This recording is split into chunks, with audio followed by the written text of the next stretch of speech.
Hi, everyone. Thanks for joining us. So, sometimes I get pretty down. I get a little hopeless about the state of Indiana. I'm worried about our public education being defunded and just our government doing things that hurt all of us in this state. And when I get down, I can think of people like Josh Lowry, our guest today. Josh is an actual real life Hoosier hero fighting for us. And people in Southern Indiana might not know about him, but people in his area definitely know. I've been following him for a couple years on social media, and this is the first time we got to talk. And I'm fangirling a little bit. So, who is Josh Lowry? Why is he a real life badass hero fighting for us in Indiana? And how can we join him in this fight and get our state better? Okay, Josh, thank you for joining us. Thanks for Uh, having me. can you tell us a couple things about you? I know I started out, I put in here that you're a former pro wrestler. That's pretty cool. You're a lawyer, you're a foster dad, you're heavily involved in your local Democratic Party and the state Democratic Party. Can you tell us a little bit about yourself? Because it's pretty cool. Yeah, so the thing that always catches everyone's eye is the former pro wrestler thing. It's as simple as growing up, I loved pro wrestling, and that's the only thing I wanted to do when I grow up. So when I graduated college, I moved down. So actually, in Louisville, they used to have Ohio Valley Wrestling, which was the developmental school for the WWE. And so I moved down to New Albany and would drive over there every day, and we would train, and it was a blast. And so I did that for a couple years before I moved back to Westfield, which is where my wife is from, and that led to all the stuff with the politics. But the pro wrestling's always the eye catcher. Actually, so my boss, I found this out. I didn't know this was even happening. One of the people I work with was like, "Hey, I saw one of your matches," and I was like, "Where did you see one of my matches on?" Because there are some on YouTube from like 20 years ago, and she was like, "Oh, they showed us an onboarding," and I was like, "What?" And my boss had been just showing people when they get hired at the firm, like, "Hey, do you know we used to have a pro wrestler?" But she didn't even tell me that she was doing that. So like, this wasn't like a prank on me or anything, and it just turns out a bunch of people have been watching my matches. So you all can YouTube them. I told my husband who likes pro wrestling, he thought that was very cool. So he wants to now look you up. So that's funny. Yeah, so that's pretty cool. And it's New Albany. New Albany is very close to me. I grew up in New Albany. And then Floyd Knobs and now Harrison County. So very close to us. That's cool. And then you're a lawyer Yes, now. Are you practicing now? I am. Yes. Wow. Yep. I don't know how you do all you do. And then you're a foster dad. Can you explain that? Yeah. So my wife Alexis and I, and people that follow some Hamilton County politics, has probably seen Alexis before. She ran for city council in Westfield, That's and awesome.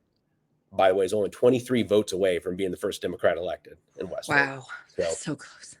uh, we weren't able to have kids of our own, and so we ended up doing the foster to adopt program. And I think initially our thought was we were just gonna adopt like a couple of young kids, but once we started, we just never stopped. And there's especially a big need for teenagers. Not it's very none of it's easy, right? But it's easier to place a young child with someone who feels like they can raise them, from the beginning.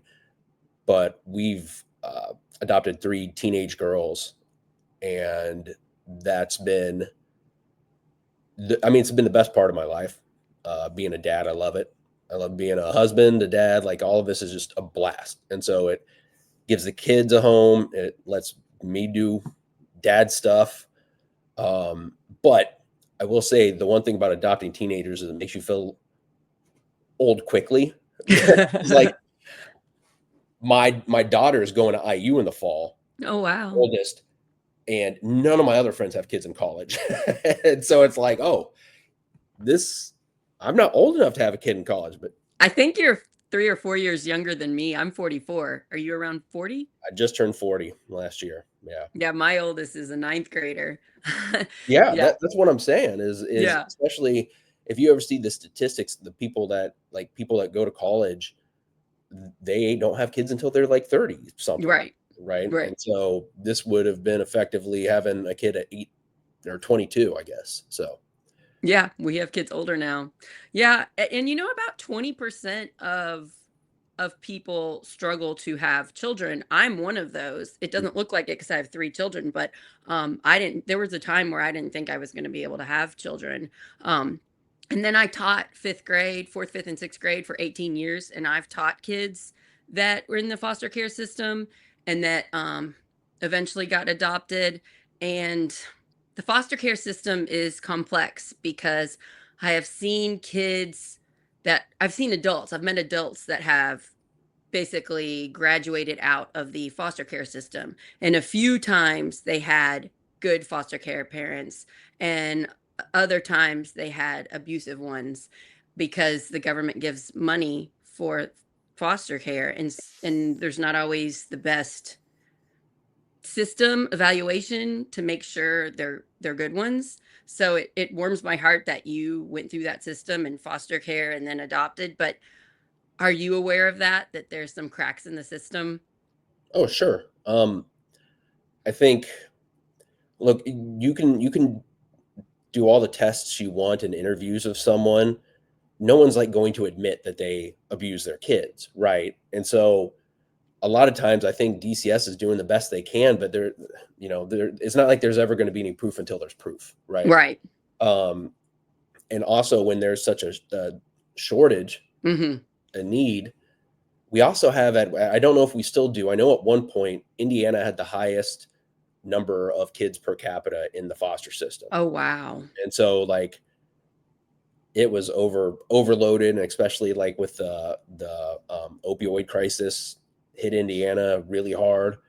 So you had a lot of kids going into the system, but I guess the one thing for like anybody out there that would consider it is to know it is hard, but there's also a lot of success stories. I think a lot of times we hear about the worst case scenarios because they are tragic, right? And it is, Hmm. but I can also tell you, we've adopted 5 kids that have been through trauma and have their own issues, and I've loved every minute of it.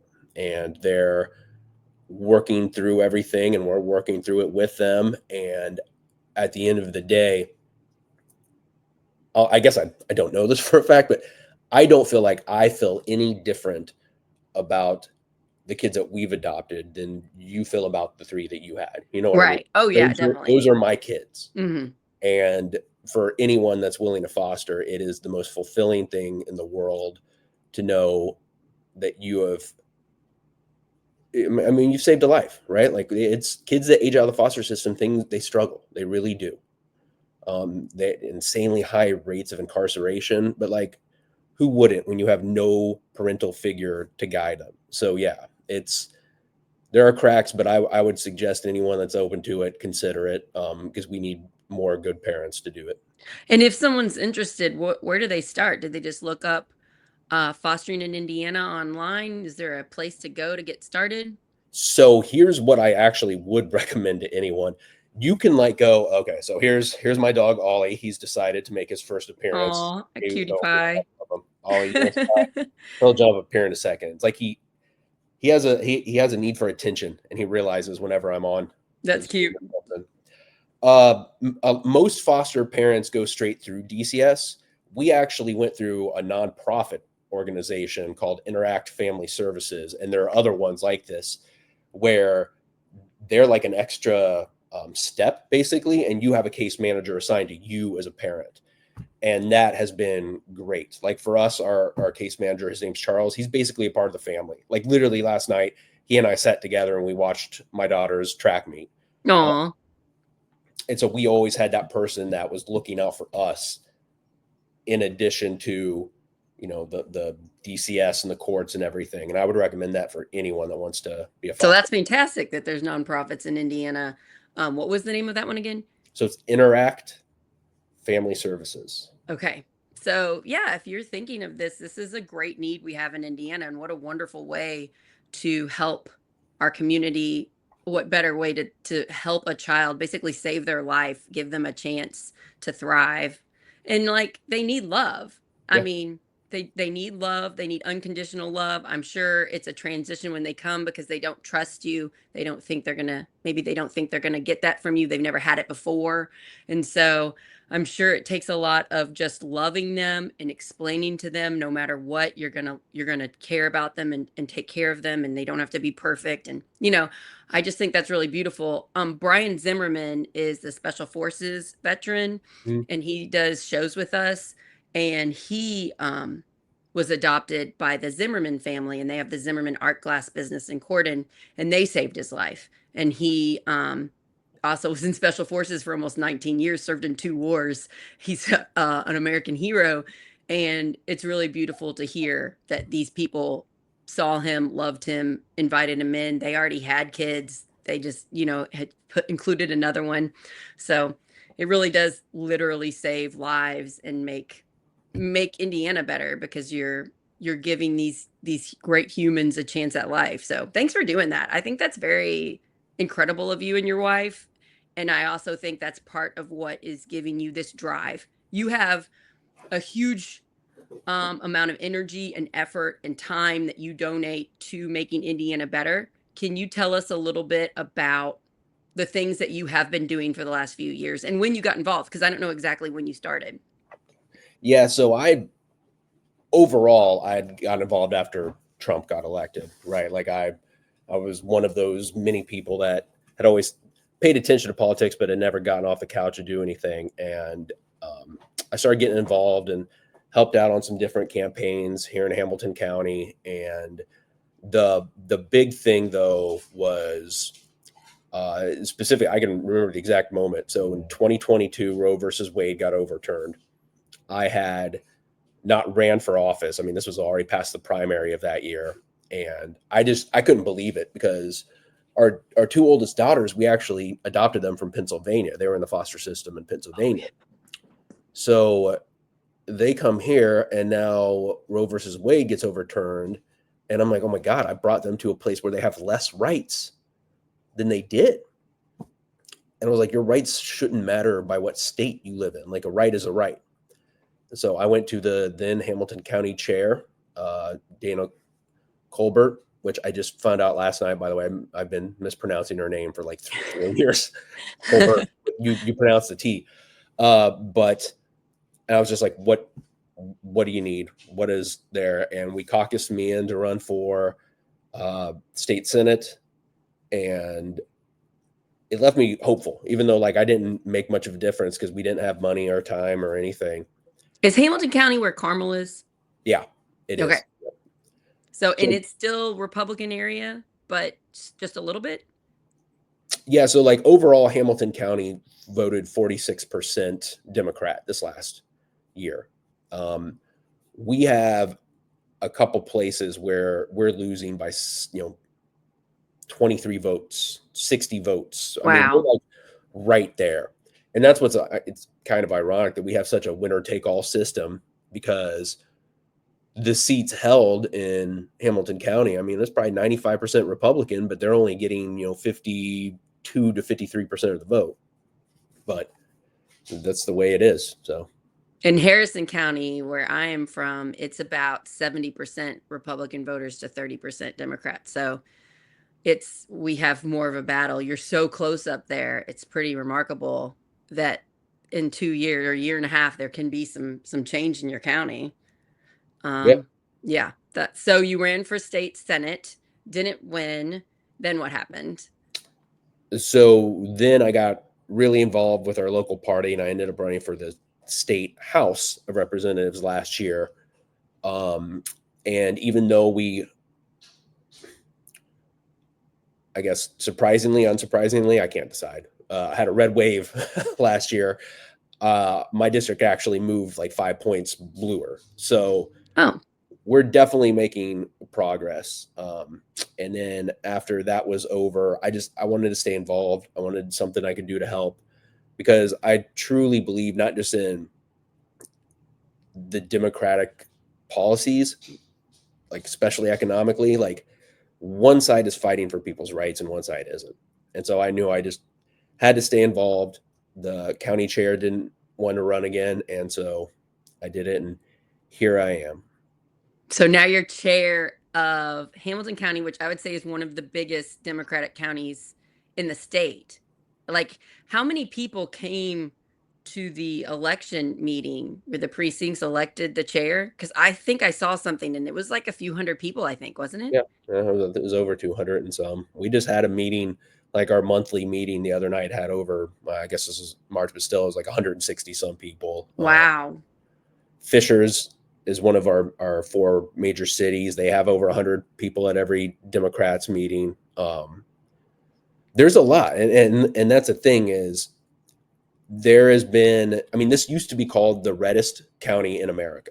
Wow. The idea that we're where we're at now is unbelievable, and there's so many people that have been here a long time that just don't believe it though. Like we don't even know what the actual split is because we still have like a quarter of the voter population that doesn't vote here. Right. And we have high turnout compared to the rest of the state, right? Yeah. But we just hear over and over again, I don't vote because I feel like there's not enough of us that my vote doesn't matter. So it's almost like we don't even know. Maybe it's exactly right and the people that aren't voting are split the same way, Republican and Democrat, but I highly doubt that. I really think in this last election, a lot of Democrats in Indiana did not turn out. And I understand why they didn't. They didn't feel heard. They didn't feel like they had a chance. Also, I feel like there's too much emphasis on national politics, even though what happens at the state level impacts our lives that live in Indiana more than what happens in DC. When I went out and talked to about 125 voters the day of the election at Corden High School, and no, not a single voter knew who I was. I don't know if anybody knew about Jennifer McCormick. They didn't know Tim Peck for Congress. They just knew to go vote for the president. And that's when I got this sense of dread. Oh no. Because like we were all kind of pumped up about the early vote, but the day of the vote, that's when I realized most voters don't know about state issues. And I am having a hard time explaining that to people because we're in a political bubble and we all know a lot about what's going on. But I'm telling you, my neighbors in Palmyra and in Harrison County, the majority of them have no idea that the people they've elected to state house, Karen Engelman, and state senate, Gary Byrne, are voting to take away our public education, take away as much money as possible. They support taking away women's rights, which we've done. Most people don't know that. When I talk to young women at high school, and I tell them, you've lost your right to health care. They're like, what are you talking about? We think most people know, and I'm telling you, I think a majority of people do not know. What do you think about that? There's literally studies on this. Most Americans can't name both their US senators. And when you start getting down to the state level, you're talking about less than 1 in 10 knows. And this is not me being, trying to be condescending to voters. This is Mm-mm. what's backed up by it, right? Like, I'll be honest, when I ran, often I would have to explain to people that there even was a state General Assembly, right? Like, they only knew of Congress and the General Assembly. Now, some of that is intentional, right? The Republicans intentionally try to nationalize things, Yes. which I think sometimes if we're going to be involved in politics, we need to understand that like nobody wants to play politics, but it's literally called politics for a reason, right? Like what the Republicans did, there was some strategy. It was smart, right? They took away the value basically of the candidate. The candidate's irrelevant, right? Right. It Like, doesn't, as long as they got the R by their name, they vote for them. so when I was running, I was going pretty hard after my opponent, Hunter Smith, because he's got some wild views. And at the General Assembly, he did exactly what I thought. Not basically, he got up and testified that essentially any Democrat that runs for school board wants to put filth in front of your kids is the word I think he used, right? Like that's the way he sees Democrats. He thinks we're dirty and evil. That's half of the country, and he doesn't respect them at all. So what happened was when I was running, I would call him out on stuff like that. I think from everything I've heard, he just got annoyed at the fact that I'd actually talk about him, and he quit campaigning. That was the smartest thing he could have done, right? Because he Yeah. has baseline here, and the only way they get below is when they say crazy shit. Sorry, I don't know if this is. Oh, that's fine. You're fine. And he's not going to drop if he doesn't say anything, right? And so that's the thing, is like, it's been nationalized on one side, and then we're trying to localize it, but you realize a lot of people don't even know about the local effects. I mean, Right. the perfect example is the COVID shutdown, right? Like, how many people have you heard that talk about Democrats that shut down the economy? Democrats shut our schools down. Democrats had nothing to do with that in Indiana. That was Republicans. Right. Right? The Republicans controlled the General Assembly. They controlled our Supreme Court. They controlled our governor's seat. Like, that had nothing to do with Democrats. And yet we get the blame because of what happened at the federal level. Although actually Trump was the president at the time. But the point is, I feel like the old saying, all politics is locals, it's the exact opposite now. Yeah. All politics is national. I feel like it's very frustrating because a lot of Republicans are wonderful people in Indiana. They're great people. Yeah. They're human beings, and most human beings are good. It's the people that have been elected. These people are doing terrible things and they're lying about it. That's Mhm. what upsets me. They don't tell the truth to their voters, and their voters just believe them. So the voters keep thinking they're voting the right people in, but they're being lied to, or they have no idea what's happening. And that's intentional. And they want it to stay national and focus on national fear things. And it's just so frustrating because they're throwing out so many lies. It's like, where do we start? Where do we go? And like, I tried to just focus on a few of them. Like, there aren't litter boxes in schools, and teachers are not trying to teach about trans issues in the classroom. That those are just easy fears that I was seeing in my county. And then I found out some not great school board members at my kid's school actually said it at a meeting. Yeah.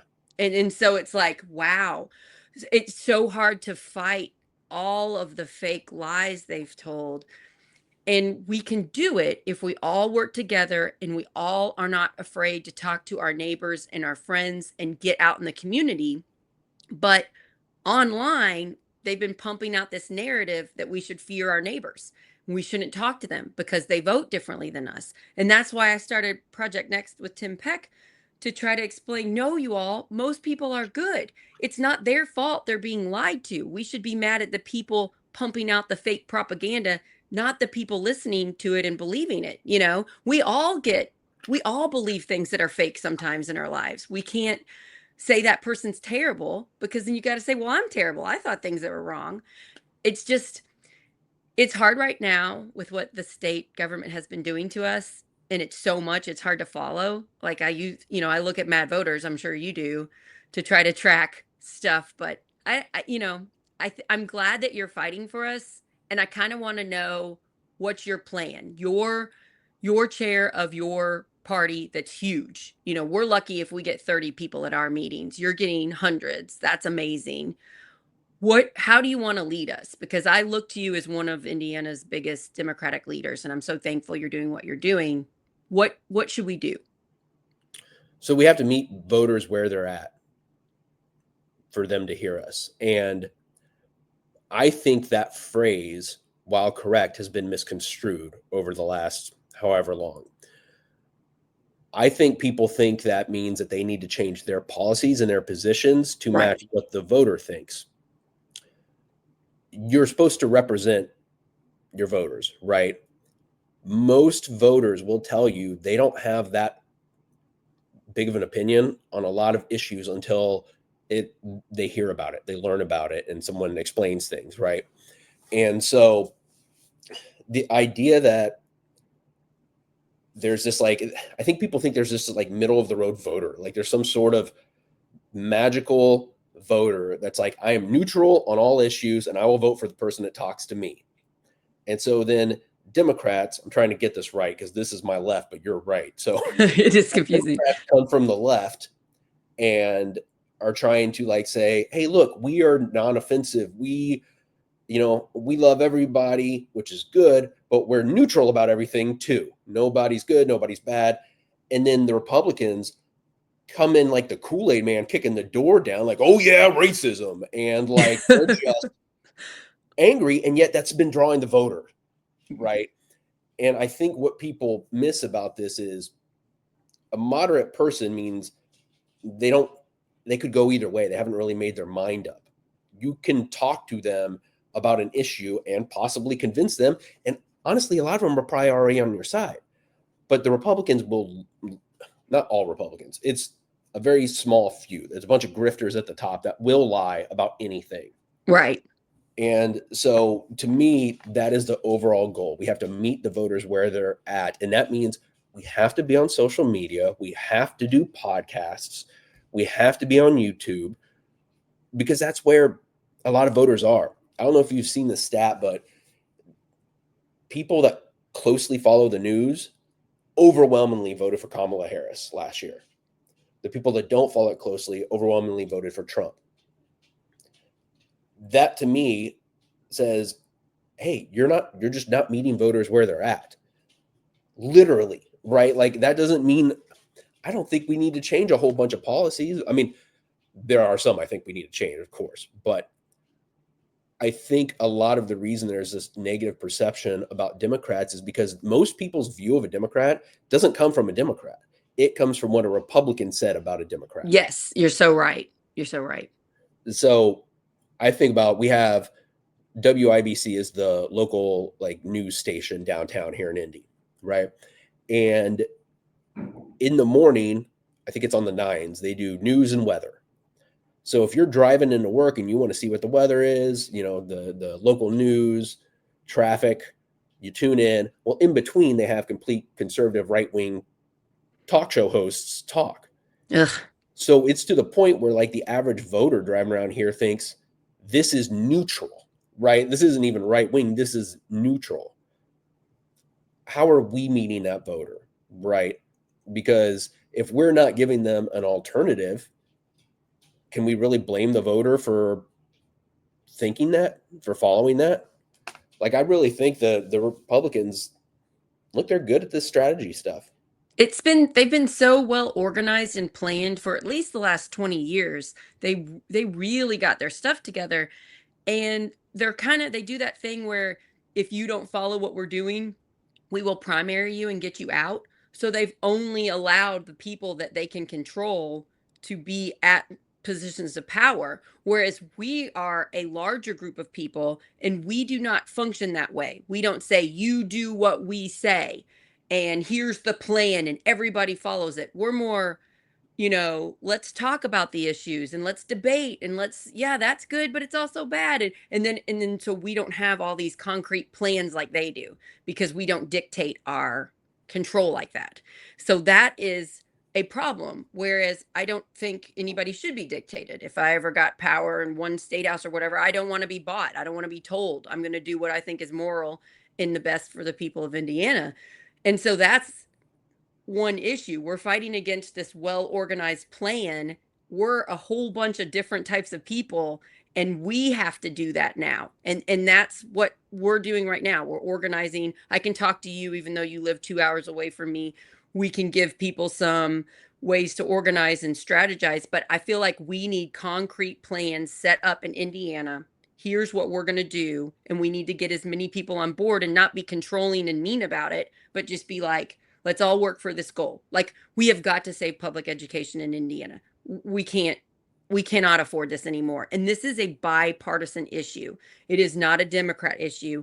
Most 90% of Hoosier kids attend public school, and we are demolishing them at the state level. We have to work with Republicans, get them on board, and have a plan. How do we save education together? Like, I think that's one thing we should do. And I just think we should talk about the issues and make sure regular people that aren't hearing them on their news or not listening to the news know about them. That's one thing. Do you agree with that? Yeah.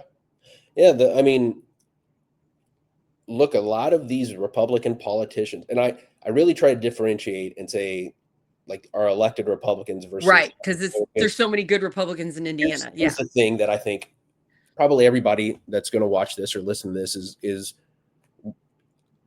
they're having trouble squaring, right? There are a bunch of Republicans that voted for Trump, and he has said that he will do and has done some of the most heinous stuff, right? His entire campaign is basically built around attacking people. And yet there are people voting for him that we know are good people.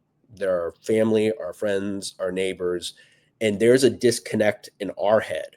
And I think that's one of the reasons that Democrats have struggled with messaging lately is some of us are finally like feeling like we're at a loss. Like, how is this guy winning? He's a horrible. Yeah, I get that all the time when I meet voters. They say that to me. But what people are missing is if you only consume right-wing media, you think Trump is the best person ever, and Democrats are bad people. Not just that they have policies that hurt the economy. No, no. They're bad people. Yeah. I think Trump being reelected had more to do with 50 years of right-wing media than it did with Trump. Right. There is a group of people. I can't tell you how often I'd knock on a door and someone say, I usually vote Republican. I hate Trump. I hate Braun. I can't stand any of them, but I can't vote Democrat. And you'd be Yeah. like, well, why? And you Right. talk to them, and every time it was something just not real. That's Right. not happening. Right. And it's tough because you're like, how do I deal with someone that's lying? Because it's like whack-a-mole. If you disprove that one, it'll just be the next one. And that's where I think we just have to grow our messaging and meet voters where they're at. Because I've learned this being a trial attorney. When the average human is given all the facts and required to choose between two things, they're actually really good at deciphering. The problem right now is a lot of voters aren't getting all the facts and then making a decision. They weren't presented with this and that, and they chose that. They were only presented with this, and they went with it, right? And if we don't give them that alternative, where are they going to find it? Why would they vote? Why would they go vote? I've said for the last 6 months, Democrats don't need 100,000 door knockers. We need 100 good podcasters, right? We need Project Next Media. Hence why we're doing this. You're I exactly right. I hope you guys. I hope Dana Black. I hope Who's Left. Yeah, Scott Aaron Rodgers. Yep. Yep. Which, by the way, man, does he not have like the best podcast voice ever? Like, I God, know. I He's hear it. got I'm the like great. jealous. He gave me the best interview, and I listened to your interview with him, and that's how I learned about you was through that podcast. Who's Left? And Scott Aaron Rodgers is on our Project Next team. Is he? Yeah, he helps a lot. He did the background. He does a bunch of stuff. He puts our shows as podcasts. He does tons for us. So yeah, I did a show with him. You might like it. He actually lost his son a year ago. Oh my God. He had a special needs son that was in a wheelchair and needed a lot of assistance, and he got pneumonia. And the main ways Scott is grieving is by doing all he can to save Indiana. So we did a mental fitness show just about 2 or 3 weeks ago, and he told us the story, and we both just are wiping our eyes, and he's just telling it, and you see why he's such an exceptional person. Yeah. But I have so much love for my friend and his wife and his daughter. They've been through some stuff. Yeah. And but it shows why he's so exceptional. But yes, so I agree with you. We need this. We have a lot of it. Like, I see you on TikTok is probably the main place your videos come up. I learn a lot about issues from your messaging on social media. And I now have several different text messages where it's us people that are, we should really put you on some of them if you wanted to. I'm sure you're busy, but it's us people that are out there in social media trying to communicate the truth of what's happening to Indiana, and we're working together. And so I agree with you. This is one of the ways we fight this. A lot more people in Indiana do know about the issues now than they used to. Not everybody, not enough for like me to win state house, but it is working. It is helping. We can organize mostly for free now with social media, but it's just the other side has been doing it longer with a really good, smart plan. And so we're figuring it out and we're coming back, but it's like we're here and they're way, way up. And it's hard to catch up. Yeah. Yeah. So the thing that actually makes me hopeful about this is how unpopular what the Republican Party is doing, right? Right now, they are at the peak of a 50-year media strategy and a 20-year gerrymandering strategy. And that got them presidentially 49.9% of the vote and 53 Senate seats. Wow. They've hit their cap. And that's with a flawlessly executed strategy. We, as Democrats, if we're going to be honest, have screwed up damn near everything in the last decade. And we're still, 47 of the Senate seats in the U.S. Congress. In Indiana, we're actually improving on our vote. I truly believe if people were actually given both choices overwhelmingly, actually, we know it. Go look through every Yeah. policy, right? Yeah. Our policies are favorable by a lot. Every time they have a ballot initiative or a referendum in any state, the Democrat side wins on that issue by Right. issue. We win. They've just done so good at messaging for years. So this is a 50-year plan, and they've now hit their peak. We just now started to figure this all out. I think one of the Right. most important things that we've seen.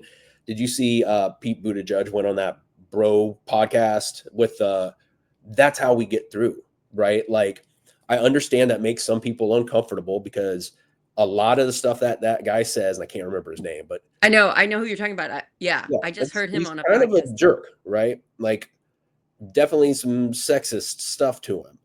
But we can't just like ignore voters because of I saw what that they George listen. Hernado went on Fox News. I don't know whether it was yesterday or 2 days ago. I think that's smart. George Hernado is primarying Andre Carson. Um, I've been on WIBC, that local radio I was talking about a couple of times. I'll Good go on job. any of them. I have no problem. Also, I'm a trial attorney. If I'm going to get twisted, then I'm not very good at my job. Yeah, So you're I should very good talk at about communicating. Me being a former teacher helps me. You're so great with communicating. You'll say in a video, you'll be done working out and you'll like be walking outside and you'll say, "I'm going to tell you in 1 or 2 minutes how what this issue is," and you'll explain it. And then I'm like, "Oh, I get it now," because I didn't feel comfortable talking about it because I didn't understand it. Like everybody follow Josh on social media. You're Lowry for Indiana yes. on most places, right? Yep. So, And there's uh, no E in Lowry. yeah, it's just Like a low and CMIG. RY. Yeah. And so you can find him on everything. He really helps us. I really appreciate that. Follow Josh. Look at what he's pushing out every day or whenever he puts out a video. Listen to it. It's just a couple minutes long, and you'll understand how to talk about these issues because the other side's either not hearing about it or they're hearing incorrect things about it. And another thing we need to do is calm the emotions down. You're very good at that. We don't need to get heated when we talk to our neighbor and they maybe voted for Trump. They're being told Trump is their savior. They're being told Trump is great. They're not seeing the same messaging we are. We have to care about the voter, care about the neighbor, the human being, and just calmly explain, I think you've been lied to. Actually, it's this and this and this. And just and you don't need to use really big words or really confusing messaging to sound smart. You need to just say it. Say what it is, and that's what you do. You say what it is. That helps us learn about it because like what's happened in the state house is confusing. It's too long. It's too big of words. I don't understand. I need you guys to help teach me. I'm not a lawyer. And so when you all do that, then I can do it. And we just all need to work together. What are they doing? Now let's tell my group of friends, especially my Republican friends, especially my non-voting friends, and then I'm going to help them vote. You know, Yeah. I know we can do this. I worry how bad Indiana is going to get before we stop them. I feel like you worry about that too. It's a real, A lot. yeah. We've stopped some of the most terrible things at the state house this session just by being very vocal. We stopped a few things. My own state senator Gary Byrne tried to take out consent a couple days ago from the sex ed education, and thankfully he stopped doing that. And he couldn't say why he was doing it. He couldn't say his reasoning. He had no backup for why we shouldn't teach our children about You know consent. what? Can we just like focus on that for 1 second? Because I think Sure. this is very important. Voters that vote for Byrne need to realize who they're voting for. It almost, to me, I mean, it matters that consent got put back in the definition. And for everyone, what we're talking about is in the human sexuality course or law. They were talking about what can be taught on human sexuality, and he wanted to remove the language about teaching about consent. For someone to do that, that means there was something in his head that said there's something controversial about consent. There is nothing controversial about consent. It helps the everybody, the couple involved. It helps both of them protect them from, yeah. Not only should someone, and I think like anyone that's being, look, I'm not going to sit here and act like there are people that know way more about this stuff than I do. But one of the things I've learned from being a foster parent is for a lot of people, advocating for themselves is very difficult, especially if you've had anything happen as a child when you spoke up about something. And I'm talking literally, this could be as a baby when you cry and you want to eat and your needs are not met. Yep. You are taught that speaking up does not work. Yeah. I mean, this is literally as And you don't matter. the You learn, research oh, I shows don't this, matter. that Yeah. the trauma affects kids like that early, right? You're so right. Yep. So now someone grows up, they're in a sexual situation, and they don't want to give consent. But what they've learned in their life is that what you say doesn't matter. That needs to be taught to people, that they have the right to consent, the ability to consent. But on top of that, the other person needs to understand, and I understand that it sounds crazy. I even have to say this, but like we do. You have to have consent for every step of the way. How many times have we seen these, national stories about whether it's celebrity or football player or whatever, and there was some initial consent, but then it went beyond that, and they rely on that initial consent. No, like Every part of somebody that, there doesn't want needs to to do be something. a mutual agreement that Yeah, we both want to do this and feel safe. And it's so easy to teach that. It's not hard. but something in Burns' head said there's something controversial about that. That's absurd to me. What's I, controversial about that? Nothing. I've been studying Gary Byrne for a while. He was a school board member. When he was a school board member for North Harrison, which all three of my kids attend, he tried to get books out of the library. He really wanted to get in the library and go through each book. And if there was anything about the pride community, if there was anything about sex, he wanted it taken out of the library. And I also think it might have to do with the pro-life group, because they pump out a lot of fake, false propaganda about pregnancy and about sex. And I think they might be dictating to him. Like, I know that there are people behind the scenes that give money to these politicians that are saying, do this thing. And I don't know whether he did it himself or he was told, but it's ridiculous. And once you realize it, you're like, why have we elected this man to be in charge of what our children are learning about? This is terrifying. So that's the thing, is it doesn't, to me, it doesn't matter why he did it. It doesn't matter if it's a personal belief or it's because he was told he had to do it. The fact that he wanted the teaching of consent removed, that says a lot about him as a person. And this is where I think it gets hard sometimes for us to talk about these things, because it's like we said earlier, we know a bunch of these Republican voters. We know they're good people. They would never want this. They would never want this. But No. some of the people that get in the office for them are just the most extreme of the extreme. And that's why they focus on national. They don't want you looking at what they're doing. Don't worry, we'll take care of it. Everything's fine. Just keep voting straight party ticket Republican. Don't worry. And that's why they don't show up at events. And that's why they're not speaking. That's why you're the person you went up against stopped campaigning. It's bad for them to talk about their issues. Yeah. So they just don't talk about them and get elected. And we have to come back and be like, look at what they are doing. It would help us if they would campaign. It would help us if they'd say, if Gary Byrne would stand up and say, when I get to the state Senate, I'm going to try to take out consent for sex education. It would be great. But is he going to say it? No.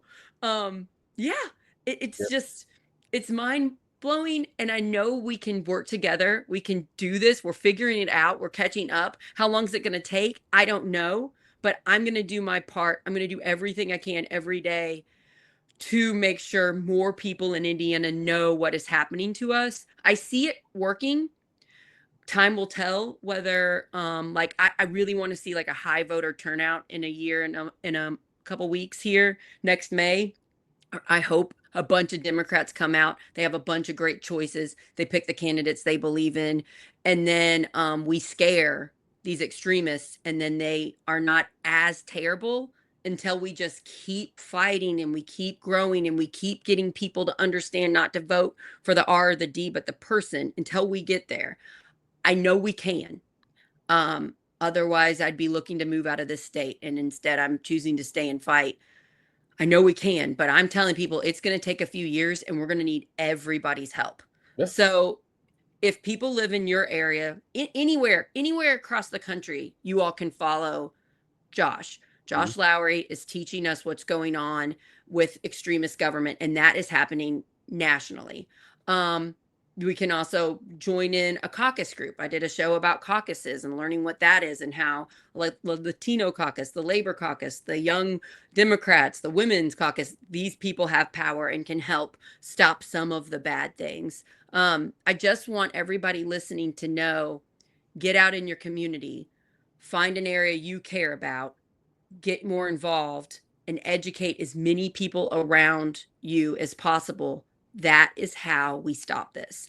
Um, I'm so thankful for what you're doing. I'm so thankful we're talking.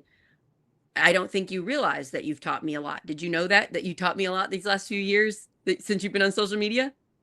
No, because I think I don't know. There's a lot of in Democrats, we tend to have a lot of the imposter syndrome. You know what I mean?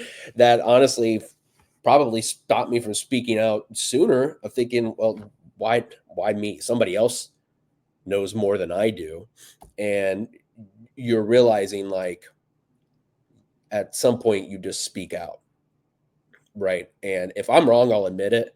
But Me like too. I Sometimes we say things that we get wrong, and we just got yeah, to come out and say it. We don't know everything. I practiced constitutional law for almost a decade. Like I know most people when they're talking about constitutional rights, now I know more than most of them, right? Right. But at the time when I started making these videos, I didn't. So I'm glad that it's helping to teach people because this is a different.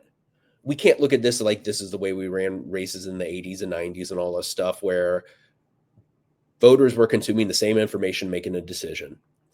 We now have a group of politicians and TV analysts that will lie to people, and we have to adjust. So it's going to require, you know, we have to be able to break things down, simplify it, but we got to do it quick. The average person decides if they're going to watch the rest of a video within the first 3 seconds. Yep. Yep. That's why I tell anybody, and I'm not saying like I've mastered this, right? Like I've had a You're few doing a very good job. hundreds of You're doing thousands of great. views, but I'm proud of you. I'm not a huge name, right? But when I do have success, I've tried to emphasize to people if you make a video, you start off immediately within the first 3 seconds, you have to say what it's about. Yes. There is a gentleman, and I don't know if he wants his name dropped, so I won't, but I have a friend that's taught me so much about communications, right? Like I'm not bothered by speaking publicly. I'm an attorney, right? Right. Yeah. Yeah. Yeah. But I had to learn the structure, like the idea of you tell Hmm. them what you're going to say and you say what you want to say, and then you tell them what you said. You do it very well. Well, and that's because I've worked with someone, Yeah, right? that's nice. But if we're going to catch people's attention and explain to them that, hey, they're lying to you, we have to be able to do it efficiently and we have to do it quick. That's why I'll be honest, I really think Pete Buttigieg is going to be the Democratic nominee in He is 2028. he's the best at communicating hard messages simply. He is the best. The stuff he pumped out yesterday that both of you and I saw, incredible. Like he showed a whole life. I heard one clip where he just explained a whole person's life and how every area government can make it better or worse, and he wants to make it better and these people want to make it worse. That Was clip genius. was less than 90 seconds long. Genius. And clearly he practiced it. He thought it out. He is so good at that. Um, I agree with you. I hope he is our presidential. I hope he runs for president. I know that people were talking about him running for Senate in Michigan, and I've heard he's not doing that. I hope that he runs for president. I think being Secretary of Transportation helped, and he was great at that. I learned a lot about transportation law through him that I had no idea about just because I watched his little Instagram stuff. Yeah. He's great. I think anybody that's seen him and then seen me can see where I try to model what I do after him. The difference is he just way smarter than I am. Like, and I'm not a dumb person, but man, he's brilliant. You're very smart. Something that we could do, possibly, we could use my software, my stuff, is we could put on some trainings for how to do videos, and we could get people on that want to do messaging, because you have figured out the Pete Buttigieg way, and you are saying it about Indiana. Pete's saying it about national. So we need good communicators. So I would love to help you with that. I would like to help find, because I've been messaging with a lot of creators, content creators. So if we got on a call and you kind of led us with what to do, I think that would really help us. This is how we're going to save our state. We're going to have to organize, teach, train, and then they go out, organize, teach, train, and we just keep going until the primary, which is only a year away. And we can stop some of this bad stuff if we do our part and just do it smarter. Instead of all of us going out on our own, we got to join forces and really get things out, pump messages out. I know I wanted to pump out messages. I wanted to get so organized that I call out the algorithm for promoting fear and hate and division. They profit off of our fears. MSNBC is pumping out hate messages. Fox News, Newsmax, they're pumping out hate messages about the other side, and it's getting us to fear the other side. I know during the pandemic, I was scared of my neighbors. I had to climb out of that brainwashing manipulation on the left that was happening to me. And now that I go out and talk to people, and most of the people I talk to are either Republican or not voting, I see that that's not true, that I have been lied to by the left. And so if we collectively work together, I think we can help. But I honestly just want to call out the algorithm. I don't appreciate that people are tweaking things so that fear makes them more money, so they promote people's fear messages. I think you do a really good job yourself of not going after voters. You just are going after the bad policies, and you're upset about the bad policies. And I try to do that too, but it's hard to differentiate and not go after the people that voted for the bad policies. They probably didn't realize they were voting for them. That's the big problem. Yeah. I mean, yeah, if you're going to do this line of, I don't want to say work, because it's all volunteer stuff. It's all volunteer. I've made no money doing this so far. You have to have some optimism that if people are given the right information, they will make the right choice. Because if I actually felt like the entire country really understood everything Trump said he was going to do, and everything Kamala said she was going to do, and still chose to go with Trump, I don't know that I'd still be able to keep going on, because I'd be like, oh, we can't do anything, right? Yeah, and that's where so many people are. They think that. But that's not what happened. Right. Anyone, if you if you really want to get in the mind of some people, there's a excellent podcast called The Focus Group. It's hosted by Sarah Longwell, and I've listened to it for years because she does focus groups of different voters, and it's not a poll. It's not like reliable data, but it's interesting to hear voters talk about how they get this stuff. Yeah. Yeah. And what Trump realized was, if I just say everything, Yep. people grasp onto the thing they want to hear. Yep. Right. So there were people that somehow thought he was not going to do tariffs and he was going to do tariffs, and people that thought he was, not going to deport everyone and going to deport everyone. It was And like, he said, like, he's going to protect women. He's like, I'll protect women. You'll be safe with me. So they hear what they want to hear. They don't realize that's not true. Yeah. And that's what I was what I was saying earlier, is that this is the first time we ever had to realize that we're going against someone that's willing to lie. Yeah. It's so much harder.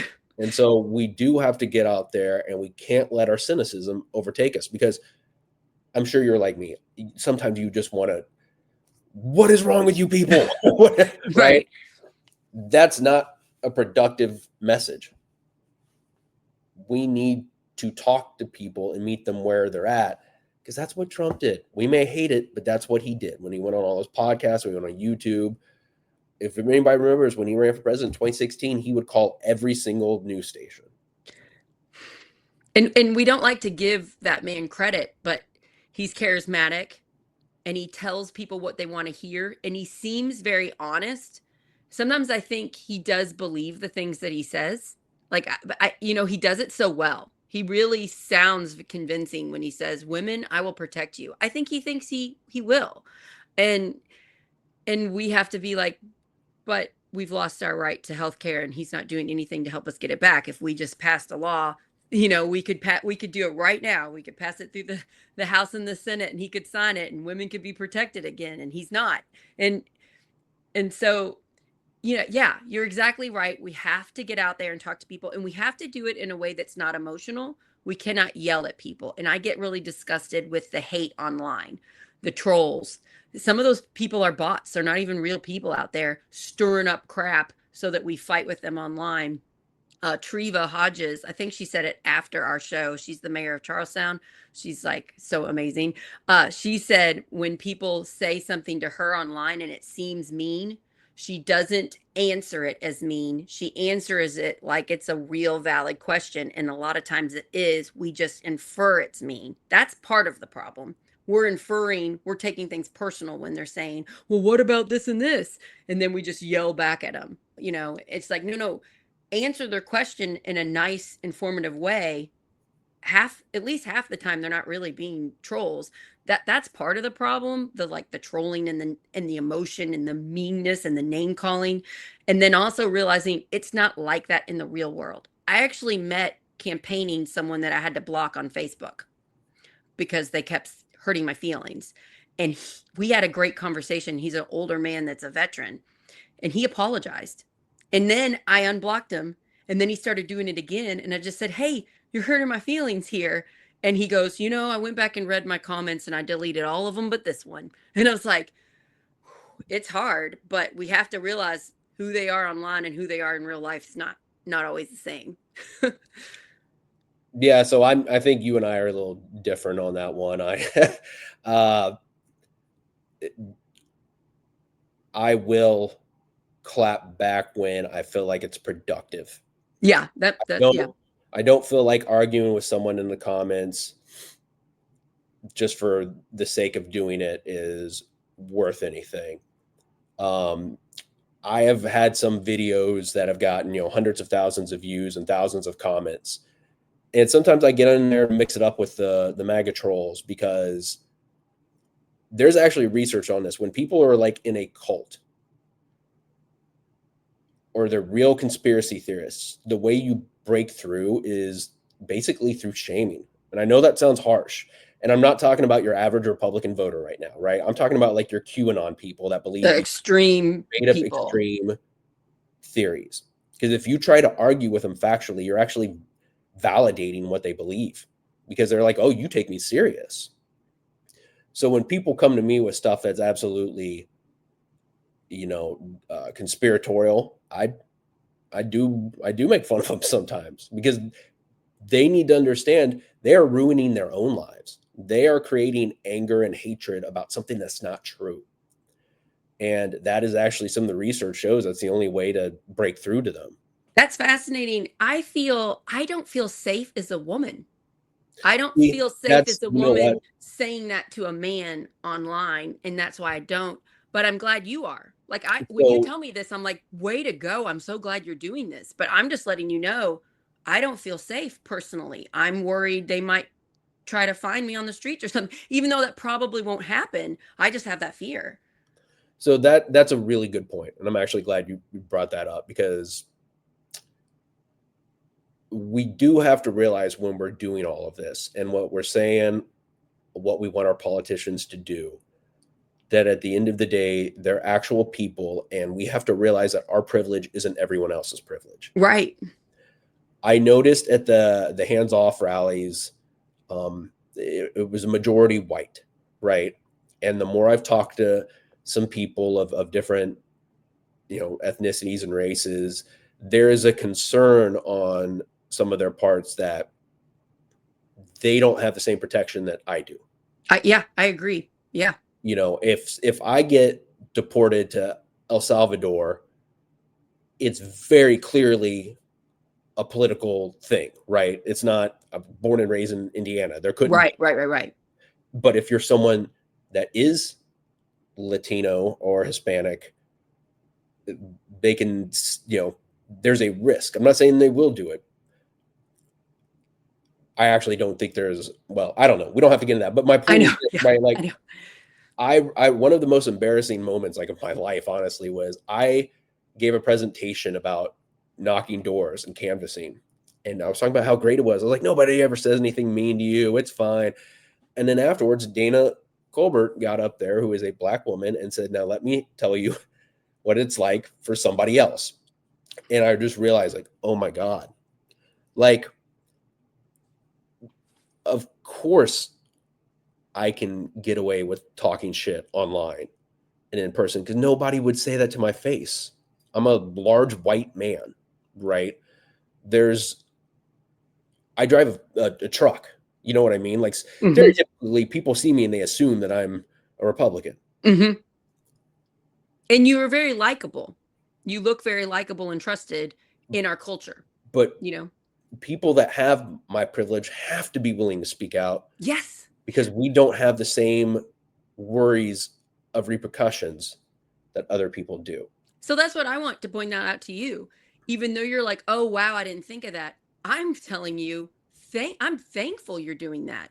I'm so glad you feel safe enough. And I think you are safe to do that. I'm just letting you know I don't feel safe enough. I'm always incredibly nice to people, especially the ones that I realize have gone down a rabbit hole of conspiracy theories and think very wrong things. Sometimes, if I'm in person with them, I will very gently kindly explain that that's not right. And sometimes I do that online if I know them a little bit, but the people I don't know, nope. Like I Yeah. don't feel safe. But I want you to. I would love it for you to do it. Yeah. So, for the white people going to these hands-off protests, thank you. Thank you for doing that. I would imagine most people that don't feel safe that want to come out are appreciative because that's how I feel with you talking to these people online. Um, and you can do trainings. You can train other white men, other people that have a certain level of protection, how to protect others because there are a ton of you. My husband is one. He's a white man. He cares about everybody. There's tons of them out there. My favorite sign at our hands off protest in Corden was my friend Dana's husband who had, if I'm a white guy out here holding this sign, there's some things wrong with the country. Something like that. And I was like, yeah, that's a great sign. We need these people because they are protected better, fighting for those that don't feel safe right now. And it's very confusing. Are they safe right now? I would say most of them are still safe right now, but we're hearing scary things happen in it, like Purdue and U of L, and we're hearing stories, and we're like, are people that have brown skin completely safe right now. I just read an article that ICE has opened up they're using the prison in Clark County to hold people. So I'm like, are they safe? I don't know. We need to protect them. Yeah. Yeah. Yeah. And I'm sure in the authoritarian handbook, there's a reason for why they're doing this, right? Because numbers wise, it's the way they're going about it's not effective, right? They're not actually deporting that many people. I think what they're trying to do is create fear. And they're doing a good job of it. Yeah. People are scared. Scare people from even Fear is coming the here in the best first way to place. control people. Yep. We'll have to end soon because we've gone over an hour and I'm sure you're busy. I'd love to have you back on more, and I'd love to help if you are interested in training people that are big on social media how to get the messages out. Let me know if you're interested in that because I can help organize that. Because I'm starting to do it now with some other people like Kurt Mullet on Instagram. He has almost 100,000 followers on Instagram. He's working with us and trying to help us. And it's just stuff like that. And I don't always agree with everything Kurt does, but I see his point, and he's doing a bunch of good, and I'll work with him. I don't have to agree with everything he says to work with him. And I'm seeing that, and it's giving me hope. I will work with all these people. I'm going to be at an event tonight. If anybody wants to come, it's in Salem at the American Legion 41. Micah Beckwith is going to be at a different event. He's the keynote speaker at an event in Salem, and we're having a unity event to combat that. And it's going to be a bunch of different organizations for people that have never gotten involved, or they're a little involved and want to get a little bit more involved in saving Indiana. Come to that. Doors open at 5:30 and it starts at 6. It's just going to be a bunch of different organizations if you want to start getting more involved here in Southern Indiana. So that's Salem. And then do you have anything coming up? Do you want to invite anybody to a meeting or anything? I know Yeah. we can follow you on social media, Lowry for Indiana. Yep. Lowry for Indiana. If follow the Hamilton County Democrats, we are focused a lot on the state issues that we've been talking about. Feel free to donate. We're going to get our full-time office later this year, hopefully, if we raise enough. And that's the Hamilton County Democrats of Indiana. We've had some people accidentally donating to the Hamilton County Democrats of Ohio. I hope they're I using that appreciate money. supporting Democrats wherever. But you guys, this is a particularly great one to help because you all are so close. Yeah. This next election, you all could get some more seats and have some actual real power. Yeah. And I really appreciate all that you're doing for public education. I just want to thank you for that. That's one of the main things I'm concerned about, saving our schools. I live in a rural area. We don't have good other options. Public schools are the best schools here. We should stop defunding them and actually help them. And I'm upset that our local elected officials do all they can to defund our schools, and people don't come up and say, like, I wish you wouldn't defund our school. They don't go up to these people and tell them, and I wish they would nicely. I don't want them getting yelled at, but just nicely say, please stop defunding my kids' schools, my grandkids' schools. I think if we put more local pressure on them, maybe it would help stop some of the worst until we can vote better people in. Yeah, because if we're being honest, sometimes I start to wonder, maybe these elected Republicans aren't being as evil as we think because they keep getting reelected, right? And so maybe there's just a simple thought of they are honestly saying, well, if the voters clearly like this, so I'm going to keep doing it, right? I agree with you. And I think, like, when I saw Karen Engelman at like one event and we both spoke for 2 minutes, I really realized, oh, she believes the money should follow the child. School choice vouchers are great. These help kids. She really believes what they are telling her. And I don't think she's on this evil plan to defund our schools.